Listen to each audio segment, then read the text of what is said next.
I'm off that juice. Codeine got me tripping.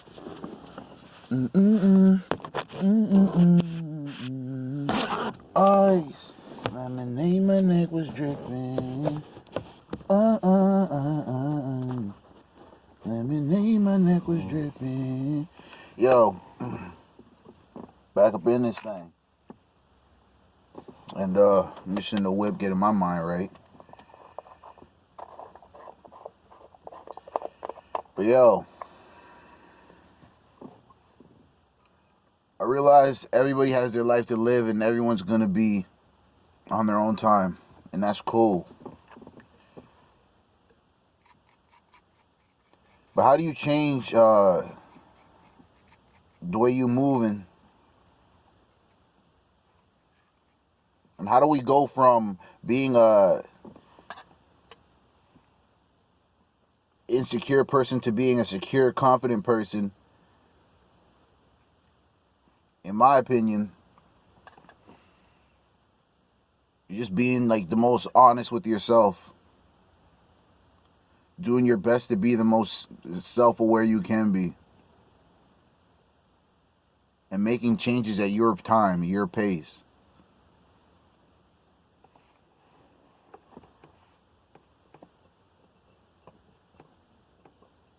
I have some homies I ain't seen in like a year, maybe more. Both male and female.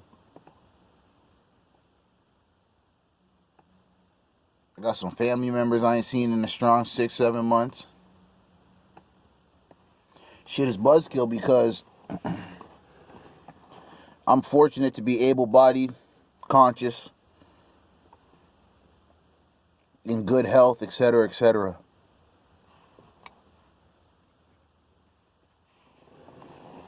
But at the same time, it's like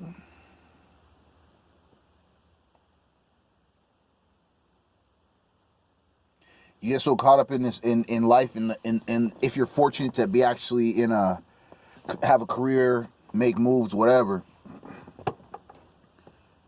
you might fuck around and lose sight of all of the real important things. I got aging parents heading towards their mid-60s. And it throws you off because it's like, I don't need the money to the point of where I miss something important that happens within their lives. Both of them still up and at it, working, whatever the case is. But it makes you think, like, for me personally, I'm just super grateful. But it's like, you don't want to miss these important things because we're chasing a bag. But then the society we live in, it like forces us obviously to go get the bag and trade it for the time that we have, right? Shit sucks. And yeah, like if you're fortunate enough to like, oh, I know about investing, or I know about this, that, and the third, residual income, blah, blah, blah, blah, blah. You've been set up to more or less succeed in this capitalist society. Good on you. Nothing wrong with that. But at the same time, it's like, for those who haven't been, or for those who are just, you got hit with before you even started your journey, you got hit with a haymaker and a monkey wrench thrown right into the middle of the plan. But you just got to ride out with it. You just got to, every day, get up, make moves, do your best to be the dopest you, and then just continue on. But why I started this episode with like expressing that, like, there's all types of people who I haven't seen in a good amount of time. That there's no true excuse or reason why one can't, other than the fact of mutual effort. Expressing a certain energy and being joyful to be around that person, being joyful to share that person's presence. And like that energy not being reciprocated, or that energy not being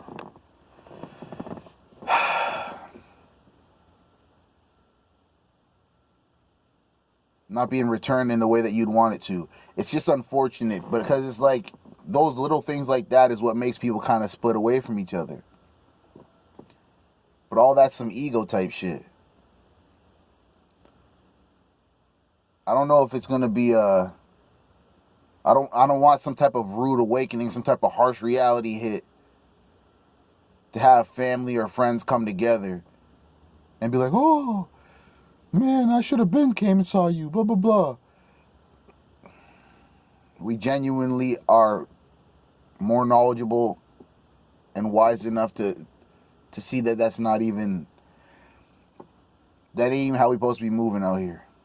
We been supposed to be linking up on some real shit. Everybody's got different type, whether it's social media or whatever, everybody's got that shit. Everybody engages on it, so you see everybody moving and shaking and popping. Some people, they're not necessarily moving, shaking, popping, but for some reason, like, there's still no communication had. And it sucks, because again, I can't just be out here just give. As far as trying to give energy and give different, because I'm tired, and I can only be honest, my nigga, like, that shit is, I'm tired, and obviously there's certain people who are reciprocating the energy. Y'all know I'm clearly not talking about you. But to the ones who is like, yo, if you crashed at my crib or I crashed at your crib, I'm sleeping on the floor, we playing video games all four into the morning or whatever the case is, to the point where now niggas act like they don't know each other. Shit is weird, bruh. It's weird. And truthfully, like, I don't really care about the reasoning, whether it's, oh, yo, I saw you liked my ex-girlfriend's picture on Instagram. Oh, yo, I saw you do this, and this. And bruh, none of that shit even matters, in my opinion. None of that shit even matters. Especially if it's a matter of, oh, you fuck with this guy, and I don't fuck with this guy, so you gotta choose him or me, my nigga. This ain't the type of time I'm on. That's some high school type shit, or before that. Choose which best friend you're gonna be best friends with or whatever. All I'm saying is, bro, I'm not trying to be wasting time out here. Whether it's on effort of people, whether it's time at work, or me not planning properly so I can't get to the next level. Because the next level for me is, which is slowly happening already, but which is the residual incomes, the ROIs, all that type of shit. Slowly but surely I'm getting to that point, but and God willing, before I'm 30, before I get to 30 or before I get to 35, if I can get to those types of levels, that'll be cool, because I want to spend more time with my family, and nothing's stopping me other than the fact of trying to set shit up. But as far as the homies, and hey, bruh, whether it's ego or whatever, we got to drop that shit, bro. Because if we going to be ending friendships and all 10, 15-year friendships over, oh, this nigga ain't hit me up, oh, this nigga ain't follow me back on Instagram, or oh, this nigga ain't follow me back on Twitter or whatever, it's like, yo, I don't even care about them apps and shit. We ain't checking on each other's well-being and health and shit. That's a problem. And we got to fix it. It's on us.